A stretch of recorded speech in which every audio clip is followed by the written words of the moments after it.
Congressman Adam Schiff of Burbank. He is the ranking Democrat on the House Intelligence Committee and the House Russia investigation. Good morning. Good morning. Nice to see you. What are your expectations for today's face-to-face meeting between President Trump and Vladimir Putin? Well, I think you're right. The big question is, will he raise Russia's interference in our election? I think it's essential that he does so. After all, this is something that Putin himself ordered. And Putin is going to be sizing up the U.S. president. And if President Trump doesn't have the courage to confront him and say, look, we know exactly what you did in our elections. It's got to stop. And more than that, we know what you're doing in the elections in Europe. And we're not going to tolerate this kind of interference in the democratic affairs of others. If he's not willing to do that, then Putin is going to conclude he's too weak, and basically Russia can continue to involve themselves in our elections and that of others. What about the other big issue that's really moved to the forefront this week, now that we know North Korea may be able to attack Alaska, maybe not far away from being able to attack us here in Southern California? What do you think needs to be done? What do you want done about North Korea? Well, I think the administration has to put much greater pressure on China to crack down on North Korea. There's a lot more that China can do. China's red line is they don't want to see a collapse of the North Korean regime and a unified Korean peninsula under a Western allied government that would bring effectively U.S. troops to the Chinese border. But far short of that, they could really crack down on commerce. They buy a lot of coal from North Korea. They export a lot of oil to North Korea. They're probably 80% of the trade with North Korea. Right now, they're not going to crack down just because we ask them to or the president tweets at the president of China. But if we tell the Chinese, look, if you don't do this, we're going to have to defend ourselves, which means we're going to have to increase our naval presence in the region. We're going to have to expand missile defense in the region. We're going to have to start sanctioning your banks that are doing business with North Korea. These are all things that China doesn't want to see happen, and that may change the calculus for them. There are reports of an uptick in the number of Russian spies apparently entering the U.S. since our election. What more do you know about that?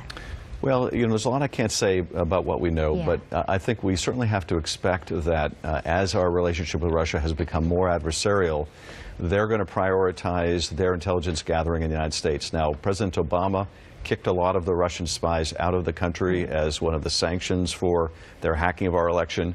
But one of the things that Putin hopes to achieve at this summit, this meeting, is to get those spies reinstated. We'd be crazy to do that. We closed a couple facilities they were using for spying.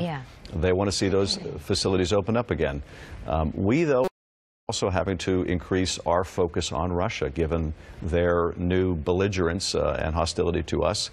But I wouldn't be a bit surprised to see Russia responding likewise. Speaking of, there are at least, by our count, 3 Russia investigations now happening all at once. One by the House of Representatives, of course, other by the Senate, and then the one with the Justice Department led by Special Counsel Robert Mueller. What are the differences between those 3? You know, it's a really good question, because I think a lot of people don't understand exactly what the difference is between Bob Mueller's investigation and those going on in Congress. The House and Senate investigations are largely mirror images. If I had my way, we would do them jointly, but nonetheless, we're talking to a lot of the same witnesses. We're pursuing a lot of the same leads. The Mueller investigation is different, though. What Bob Mueller's job is to determine have the laws been violated, and if so, who should be prosecuted. At the end of the day, the only way he may speak about what he's found out is in the form of an indictment. Our responsibility in Congress, though, is to give the public a full accounting of what happened. What were all the techniques the Russians used? Were U.S. people involved? What is the evidence that we were able to find, whether it meets the standard beyond a reasonable doubt and prosecution or not? And most importantly, what do we do about it? How do we protect the country in the future? What steps do we need to take? What should we be looking for next time that Russia may intervene in our elections? So our responsibility is very broad. We have to try to coordinate with each other, House and Senate, but House and Senate with Bob Mueller is probably the most important coordination that has to go on. We want to get your take on this. This is closer to home. The earthquake early warning system got some much-needed support from across the aisle in Congress. What more can you tell us on that front? Well, happily, this is something that for many years now has been a very bipartisan project. In the beginning, funding for the system wasn't included in President Obama's budget, but I worked with my Republican colleagues, and we got money added to help build this system out and along the West Coast. And then over the years, then President Obama started putting millions of dollars in his own budget for the system. We've had to take a big step back with the new president because he has zeroed out the project. But because there's such strong bipartisan support in Congress, my expectation is we will once again be able to continue that funding.